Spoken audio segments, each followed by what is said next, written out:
Hey guys, welcome to Chris Bell As Is. This is a continuation of our 2021 housing outlook. Today we're going to be talking about unemployment rate and kind of some of what's going on there. Just jumping right into it, we want to just talk about how the Bureau of Labor Statistics reports this stuff. So the way they've always reported the unemployment numbers is through the category called U3, which starts to leave out some of the things that end up being important. So if people have been long in the tooth on unemployment, if they've been hours cut back or they're part-time where they were full-time, that data is basically being stripped out of this number. So essentially the percentages or the averages are looking lower than they normally would, but keep in mind they've been reporting them this way for quite some time. So you can see here as of February 2021, 6.2% is the unemployment rate. Probably a better number to really look at is this U6 number, which is the total unemployment rate, which is 11.1 down here. But really, what's that mean? You got to compare it to historical averages. So let's just take a look here. We're seeing unemployment rate average from 1948 to 2021. There were some times in there that it was really, really low. Sometimes it was really, really high. Average is 5.77. So the difference between our 6.2 and this 5.77 is about 0.5%. So we're about 0.5% higher than average unemployment. Big numbers there. That equates to about 700,000 or so people unemployed above the average. So it's a big deal.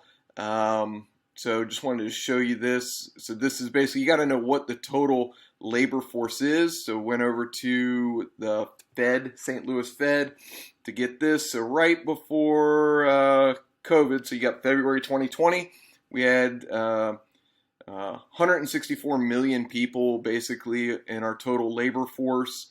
So you can do the math there, figure that out.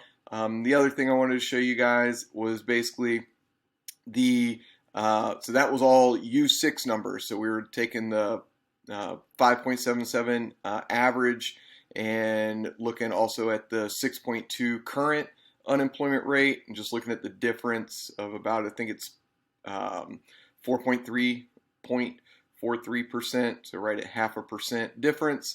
I wanted to look at this total unemployment.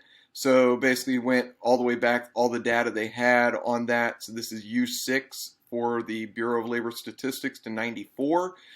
Looking at the graph, I wasn't sure what the average was. So it gave me the ability to basically pull the spreadsheet here. Pulled the spreadsheet, and basically this is what I came up with. Is this what I'm looking at? Make sure I'm looking at the right thing. Yep. So basically just pulled all the data, highlighted it all, kicked out a percentage here. The average U6 unemployment since 94 is basically 10.4. So we're at 11.1. So, we're about 0.75% higher than the average. All this said, guys, it's bad. People are unemployed. People are hurting out there. There are certain sectors of unemployment, hospitality, that type of thing, that just got crushed.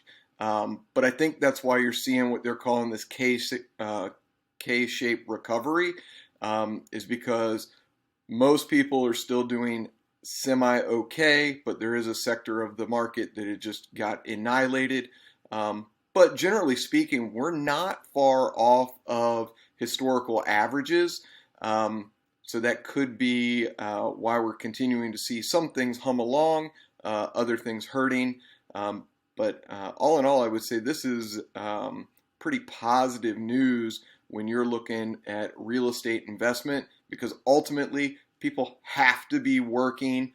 Unless the government keeps sending stimulus checks, they have to be working or have the ability to work in order to pay those rent payments, pay those mortgage payments. So hope you guys find this information helpful. I'll put links to these sites in the description. Take care, guys.